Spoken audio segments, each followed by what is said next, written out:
మీ దగ్గర ఉన్న సమాచారము ప్రభుత్వం దగ్గర ఉండదు అనుకుంటున్నారు మీరు? ఎందుకు ప్రభుత్వం ఇప్పుడు హైకోర్టు చీఫ్ జస్టిస్ కంప్లైంట్ చేయొచ్చు, సుప్రీంకోర్టు చీఫ్ జస్టిస్ కానీ కంప్లైంట్ చేయొచ్చు గవర్నమెంట్. ఎందుకు అటువంటి దిశగా గవర్నమెంట్ వెళ్ళటం లేదు?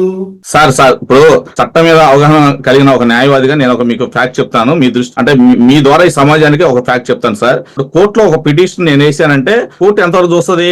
ఆ కోర్టు పిటిషన్ మెయింటైన్ అవుతుందా, డిస్మిస్ ఎలా అంతవరకు చూస్తుంది సార్. మనం అబ్జెక్షన్ రేజ్ చేసుకోవాలి, ఆపోజిట్ పార్టీ మనం అబ్జెక్షన్ రేజ్ చేసుకోవాలి. ఈ పిటిషన్ మెయింటైనబిలిటీ లేదు, ఇతనికి మెయింటైనబిలిటీ లేదు, ఒకళ్ళతో వేస్తే మెయింటైనబిలిటీ లేదని చెప్పి కోర్టు దృష్టికి తీసుకోవాలి సార్. కోర్టు అన్ని తీసుకో సార్. మనం అడిగిన దానికే కోర్టు వారు సమాధానం చెప్తారు, అవునా కాదా, పిటిషన్ ఇస్ ఎలౌడా డిస్మిస్డ్. కోర్టు అదే చూస్తారు తప్ప మిగిలిన A to Z కోర్టు వారు చూడరు. ఇదంతా బర్డెన్ ఆఫ్ ప్రూఫ్, ఈ రెస్పాన్సిబుల్ మొత్తం ఆపోజిట్ పార్టీదే, గవర్నమెంట్ ఇదే. ఇప్పటికైనా ఫ్యాక్ట్ తెలుసుకొని గవర్నమెంట్ తరఫున ఉన్న జీపీలు గానీ, ఏజీపీలు గానీ, అడ్వకేట్ జనరల్ గానీ ఇప్పటికైనా అతని ప్రాక్టీస్ స్టేటస్ తెలుసుకోండి. బార్ కౌన్సిల్ అతని మీద కంప్లైంట్లు ఉన్నాయి తెలుసుకొని అతను వేసిన ప్రతి వకాల్తా ప్రతి పిటిషన్ కూడా డిస్మిస్ అవడానికి మెండు అవకాశం ఉంది sir. As per my knowledge నేను చెప్తున్న ఫ్యాక్ట్ ప్రకారం చెప్తున్నాను. ఆపోజిట్ వ్యక్తి అబ్జెక్షన్ చేస్తే గనక ఇతను పారిపోవాల్సిందే. ఉన్నాయి సార్, తప్పకుండా సార్. నేను ఆల్రెడీ పెట్టాను కూడా, ఆల్రెడీ ఒక వీడియో చేశాను. వీడియోలో మా ప్రేక్షకులు జస్ట్ మీరు మీ దగ్గర ఉన్న కాపీ జస్ట్ తప్పకుండా చూపిస్తాను సార్. తప్పకుండా ఆల్రెడీ వేసిన ఆల్రెడీ నేను హైకోర్టు వారి దృష్టికి కూడా తీసుకొచ్చాను సార్. ఇది ఆల్రెడీ చూపిస్తాను సార్. ఒక్క సెకండ్.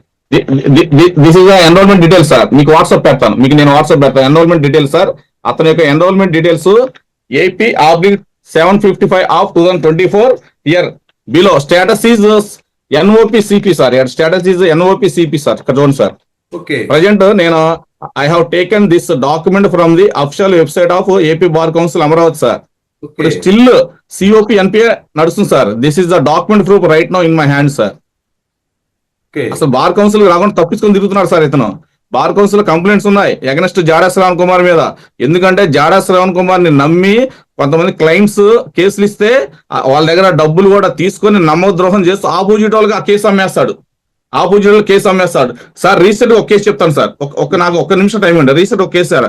అతను ఒక 30 లక్షలు చీటింగ్ చేశాడు సార్. లూటింగ్ చేశాడు జాడా శ్రవణ్ కుమార్ అనే వ్యక్తి. ఆ 30 లక్షలు అతనికి ఫీజు ఇవ్వలేదు సార్. వైఫ్ హస్బెండ్ కేసులో హస్బెండ్ 498 కేసుకి, MC కేసుకి, DBS కేసుకి, ఈ 3 కేసులు టోటల్ గా సెటిల్మెంట్ సార్. టోటల్ సెటిల్మెంట్ కోసం హస్బెండ్ తరపున వాళ్ళు ఇతనికి 30 లక్షలు ఇచ్చారు.